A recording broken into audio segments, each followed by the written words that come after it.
За авилгатай тэмцэх багц уулын хүрээнд бол нэг хууль нь бас олон төмний дэмжлэг ард иргэдийн шахалд орж ирсэн бид эрүүгийн хууль нэмэлт өөрчлөлт оруулахаар эрүүгийн эрх хянын шийдвэр тухай хоёр хууль өөрчлөлт оруулахаар ажиллаж ирсэн. За ингээ эрүүгийн хуулиар энэ бүх хян шалгалтын ажлын үр дүнд ялын бодлого шангадсан.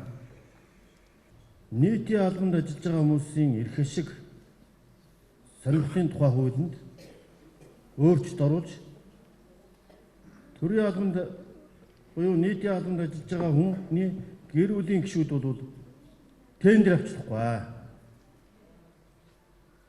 Төрийн албанд ажиллаж болохгүй. Төрийн албанд өндөр албан тушаал ажиллаж болохгүй. Уул уурхайн бизнест орж болохгүй. Уул уурхайн лиценз эзэмшиж болохгүй. Ийм хуулийн төслийг одоо боловсруулаад хэлцээ явж байна. Төрийн албан хаагчийн ёс зүй сахилга хариуцлагын тухай хуулийг боловсруулж би өөрөө нүүлийг санаачлан боловсруулж одоо 2-3 жил хэлцүүлж байна.